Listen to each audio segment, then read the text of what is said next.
Et bonjour les amis, alors il est 17 h. Nous sommes je crois le 7 novembre 2023. Donc c'est parti pour un petit séjour sur la côte Méditerranée. Voilà, c'est-à-dire que là, moi je fais toujours un petit peu comme ça, hein. C'est-à-dire que je charge les ruches en fin de journée, là, comme ça. Je vais chez moi, je suis à 4-5 km. Donc elles vont rester dans la remorque tranquille, elles vont passer la nuit dedans et demain matin de bonne heure, c'est parti pour à peu près 2 heures, 2 heures et demie de route sur la côte Méditerranée. Voilà, où nos chers frelons nous attendent de pied ferme, quoi. La guerre est déclarée. Bon, bref, ça fait partie de la vie maintenant, du secteur apicole, quoi. Voilà. Alors, je vous montre un petit peu comment j'ai organisé tout ça.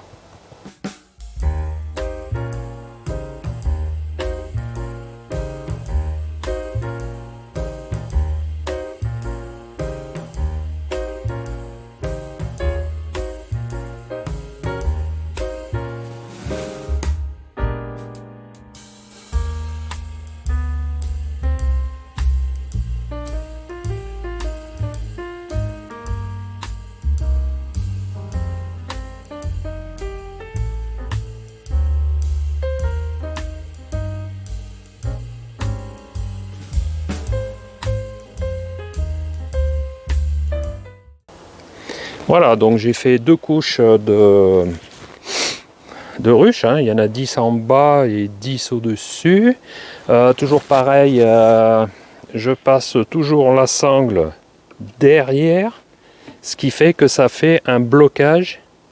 Je ne sais pas si vous voyez là, ça fait un blocage que si les ruches se déplacent, voilà, c'est maintenu par là, quoi, voilà. Bon, bref, de toute façon, je m'arrête de temps en temps. Donc, j'ai tout serré ça en sandwich comme ça, ainsi que 2 palettes bridées. Hein, voilà, 2 palettes derrière, qui fait que ça ceinture tout vers l'avant pour pas que ça recule et que les sangles se détendent. Voilà, j'avais fait un petit épisode l'année passée en 2022, hein, saison 1, justement là-dessus. Voilà, bon, là, celles-ci donc vont rester à hiverner ici, voilà, d'accord. Et toutes celles-ci, elles étaient un peu dans des endroits divers et variés du rucher, quoi, voilà, n'est-ce pas, Oli?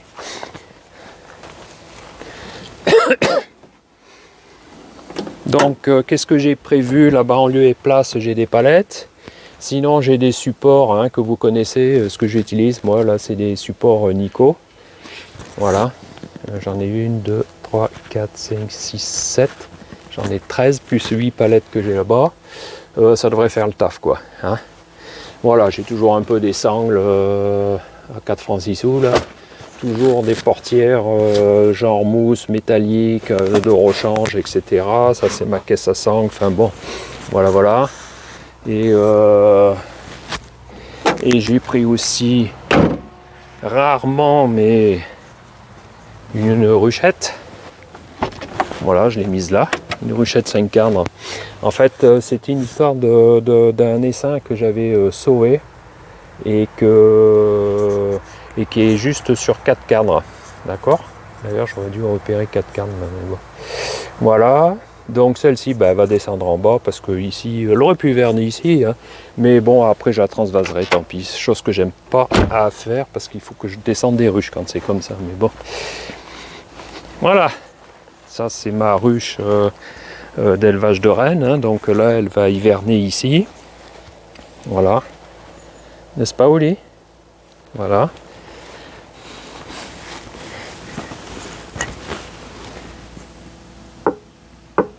Ouais, il y a du monde. Un petit toc sur le... Voilà, donc on se donne rendez-vous. Alors, on se donne rendez-vous donc demain matin. On va partir sur les coups. Alors, sur les coups, soit à 5 heures, soit à 7 heures. Pourquoi? Eh ben parce que c'est Aix-en-Provence qui bloque toujours entre 7h15 et 9h. C'est les bouchons, quoi. Donc soit faut que je passe avant 7h, ou soit faut que je passe après 9h. Bon, c'est un peu chiant ça. Mais bon, bref, voilà. Et comme ça, en plein jour, je vais pouvoir installer mes ruches. Et puis voilà quoi. Hein. Donc suite à demain. Je vous souhaite une bonne nuit. Et à demain pour une nouvelle aventure.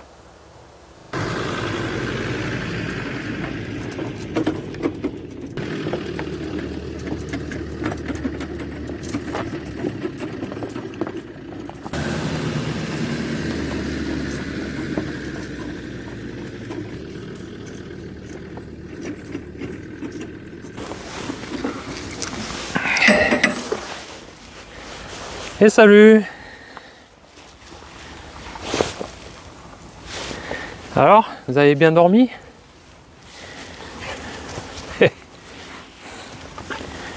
Je suis sur la côte, il est 7h30 du matin. Debout depuis 4 heures. Moi j'ai bien dormi, un peu court, mais bon.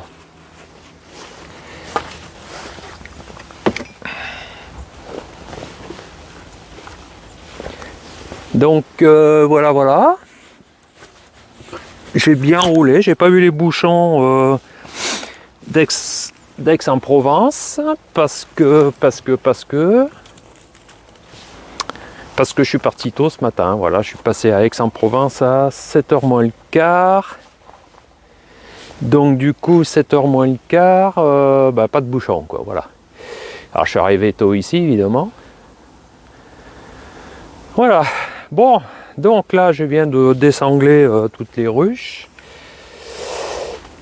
Il fait pas chaud. C'est où vous êtes. Ah.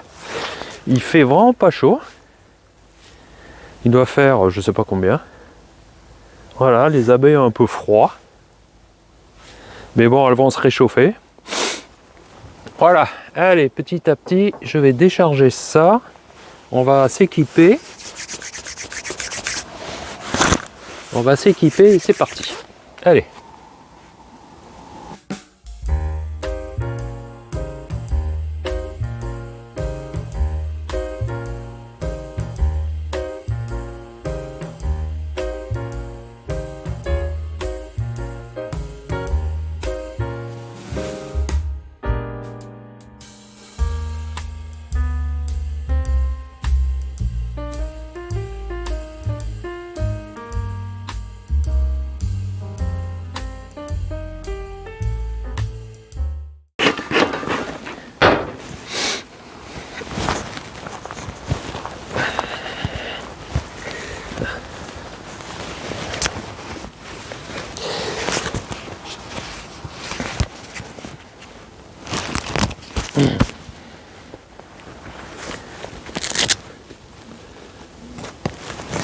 Voilà, allez, on va commencer.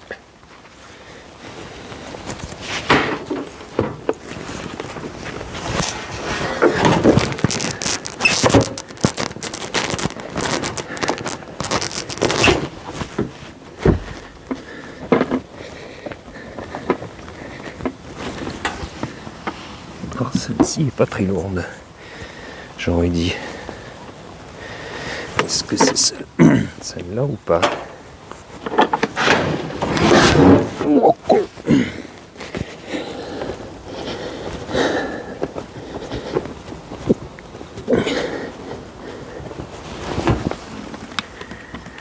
Hop.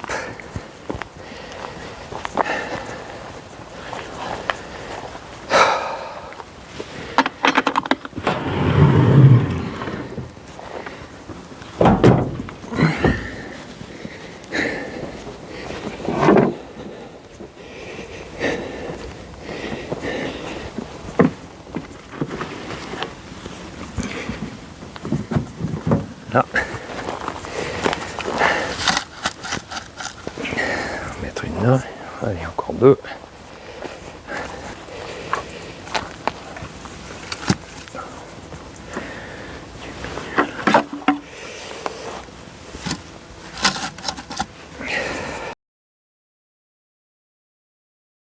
Oh.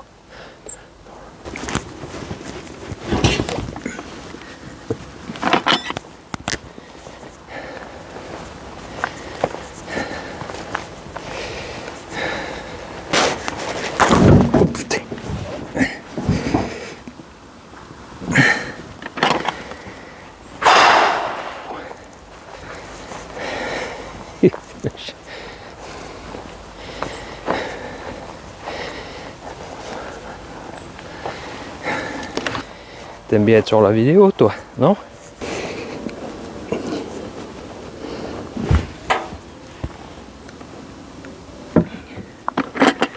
Voilà.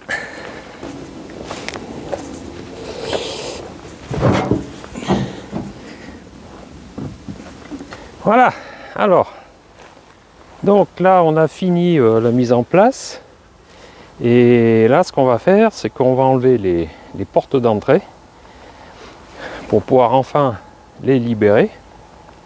Donc on va commencer à les ouvrir. Alors pour ce faire, pour les ouvrir, ce que je fais, parce qu'elles risquent de sortir comme des balles, ou des fois non. Si elles sortent comme des balles, je vais attendre qu'elles se calment. Et une fois qu'elles se seront calmées, eh ben, je remets les portières en position ouverte et filtrées par rapport au frelon asiatique. Allez.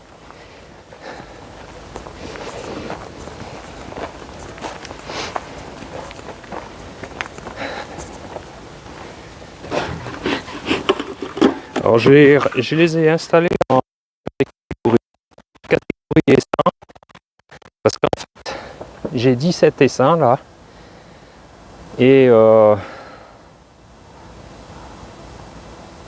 4 colonies d'exploitation. Voilà. C'est plus la philosophie de vouloir faire hiverner.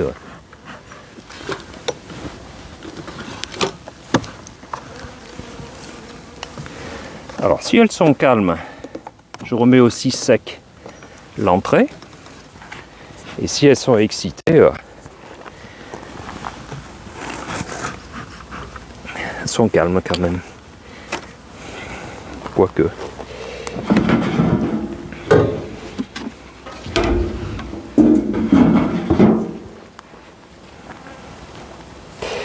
Alors là, je vais mettre du scotch pour limiter les entrées parce que avec ces frelons, les grilles vertes sont anti-frelons, soi-disant. Donc ça va aller.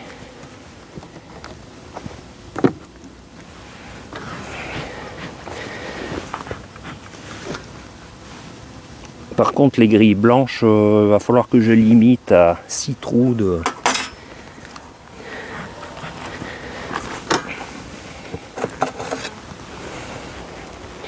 Voilà. Donc là, je vous montre. Je sais pas si vous voyez là en fait, non, peut-être pas. Voilà. D'accord, elles étaient donc en position fermée comme ça. Et maintenant, je vais les mettre en position ouverte. Avec 6 trous d'ouverture, pas plus. Comme ça, ça permet de mieux se défendre contre le frelon. Et ça limite aussi le pillage.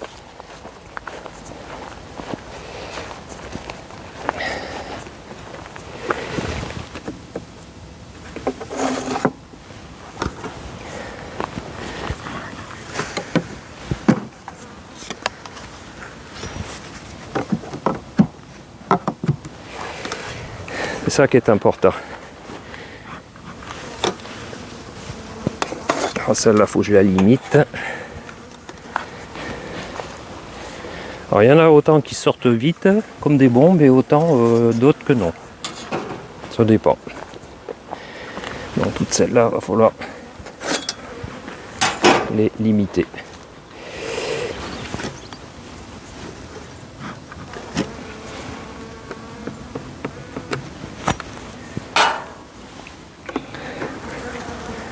Je vais mettre des grilles vertes à la place. Parce que ces grilles blanches là, j'aime pas.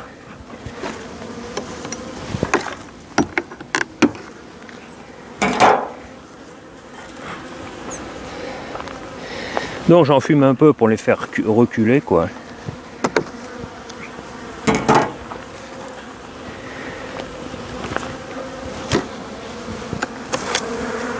Ouais, il y en a qui sortent comme des balles.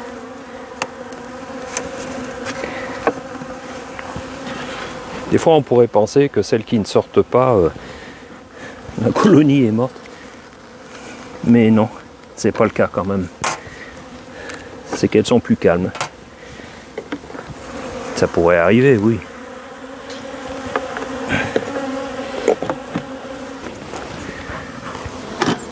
Même les colonies d'exploitation, je limite à 6 trous quand même.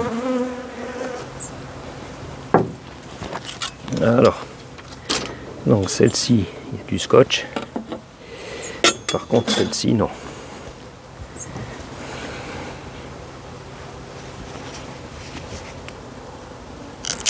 Alors ça, c'est un truc que j'aurais pu faire en amont hein, quand même. Donc 6 trous. 1, 2, 3, 4, 5, 6. Et je bouche à partir de là. Alors pourquoi 6? Pourquoi pas 7? Bah parce qu'il faut bien partir d'un chiffre quoi. Accessoirement, on n'est pas non plus...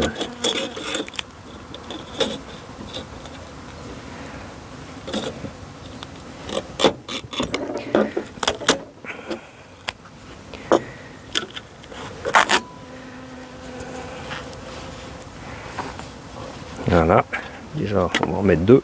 Voilà comment je fais pour protéger mes abeilles quoi en fait. Hein.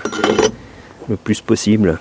Parce que là, on vient d'arriver, le frelon, il s'est pas fait repérer, mais. Et il n'a pas encore repéré, mais ça va pas tarder. 5, 6. Par expérience, au bout d'1 heure d'installation des ruches, ça y est, il est déjà là. Hein.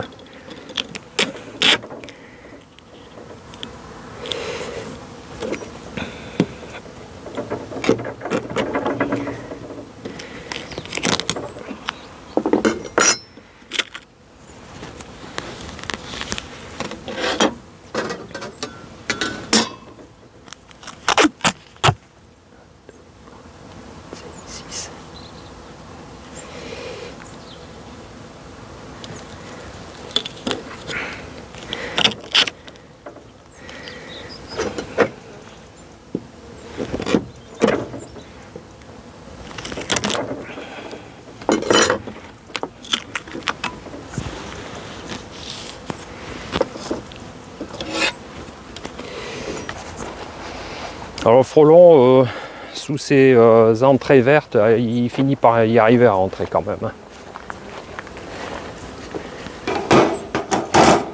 Mais bon, ça limite quand même beaucoup quoi. Alors là, il faut faire attention aussi de ne pas oublier d'ouvrir une ruche. Hein, parce que moi, c'est arrivé à un collègue, il a perdu un rucher entier comme ça. En faisant de la transhumance, bah, il a oublié d'ouvrir toutes ses ruches. Quoi. Et quand il est revenu, bah, c'était la cata là. Tout était mort. Hein. Donc avec mon ami Dave, là, on a une technique. On vérifie 2 fois. La ruchette, je laisse que 4 trous parce que si je laisse 6 trous, ça fait un peu large. Surtout qu'elle est que sur 4 cadres. 2, 3, 4. Là. Voilà.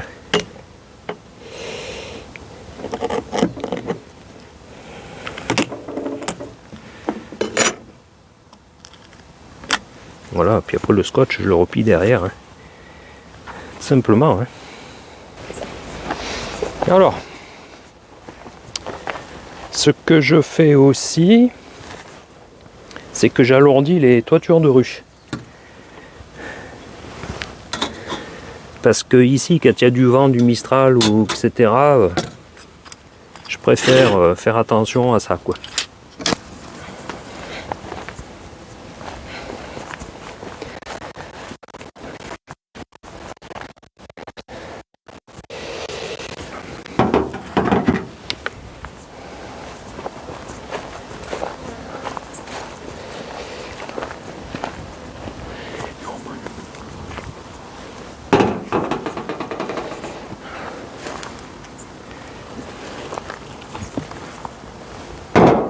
Voilà, bon, pour l'instant, le frelon n'est pas encore arrivé. Ça fait pas encore 1 heure que je suis installé.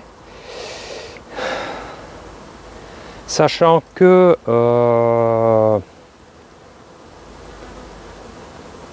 J'avais laissé un piège déjà il y a une semaine là parce que j'étais venu débroussailler.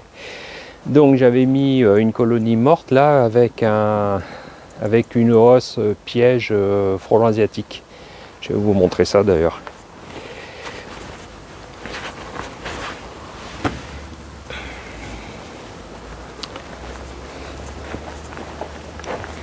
Et à l'envers. Voilà. Donc en fait c'est une colonie qui est morte, quasiment, où j'ai mis un piège à côté parce qu'il y avait beaucoup de frelons qui tournaient autour. Sur les cadres donc j'ai mis une grille ici et une hausse avec son piégeage, hein, le cône, le fameux cône, etc. Donc c'est pas mal plein là-dedans, enfin pas mal plein.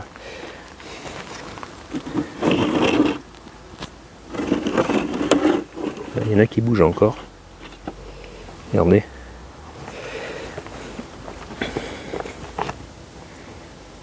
Voilà, j'en ai piégé quand même quelques-uns. Alors je les laisse parce que ça, les phéromones attirent les autres. Ouais, il est pas bien lui. Hein. Il marchera beaucoup moins bien lui. Hein. Voilà, voilà. Bon, on va vite fermer parce qu'il y en a qui bougent quand même. Donc ça, je le laisse, hein, évidemment. Hein.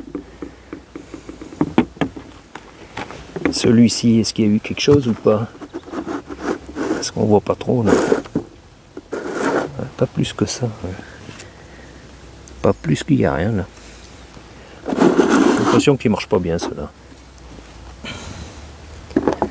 Voilà, voilà. Bon. Donc j'ai des pièges ici. Donc là j'en ai deux. J'ai laissé un piège là-bas aussi. Et là-bas c'est pareil. On va regarder mais. Et là elles sortent bien maintenant. Hein. On va regarder celui-là.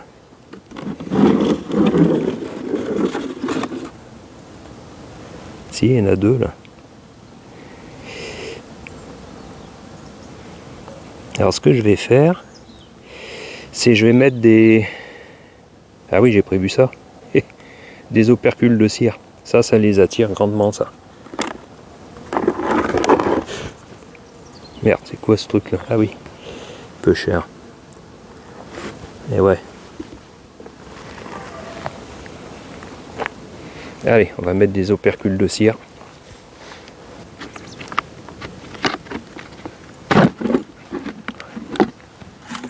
Voilà, ça c'est les opercules de cire. Alors ça va attirer certainement les abeilles, ça c'est sûr aussi, mais bon, elles pourront ressortir. Les brèches de cire attirent beaucoup les frelons.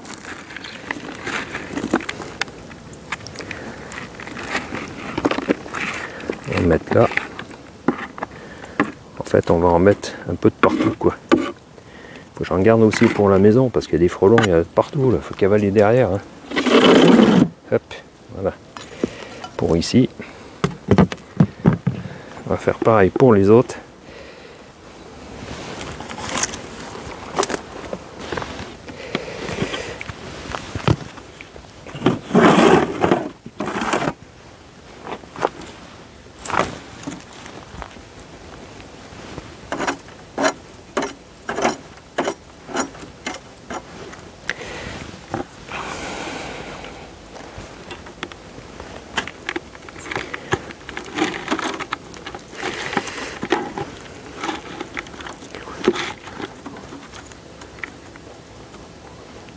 Oh, il y en a qui remuent là.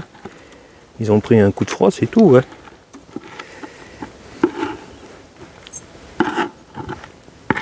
Il va y avoir des fondatrices dans ce merdier là.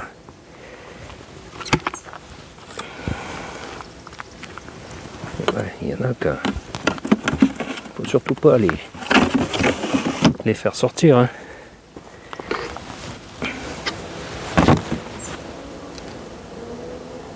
Voilà, alors, donc, ce qui est un peu étonnant pour l'instant, de l'apiculture sur la côte méditerranée sans frelons, c'est pas de l'apiculture.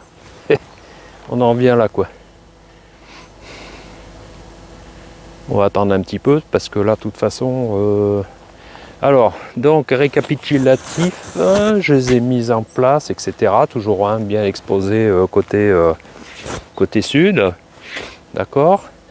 Je les ai ouvertes, accessoirement, ça peut être utile. Et puis j'ai limité toutes les entrées, même sur les colonies d'exploitation. Voilà, j'ai limité toutes les entrées. D'accord. Il y en avait 2 qui étaient légères là quand la façon dont je les ai manipulées pour les charger et les décharger. Donc honnêtement, je leur ai donné un peu de sirop. Chose qu'il faut mieux éviter ici avec les frelons. On peut les nourrir, mais beaucoup plus tard, quoi. Mais bon, je préférais quand même leur donner un peu du sirop, quoi.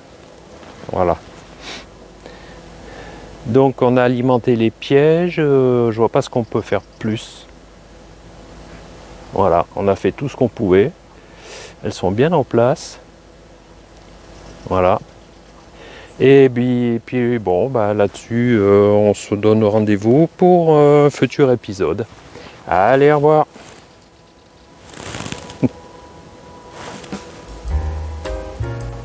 Oui. Voilà. Ça va, vous dire. Ben oui. Et moi aussi, chien. Tu dis au revoir? Au revoir à la caméra. Allez. À bientôt. Ciao, ciao.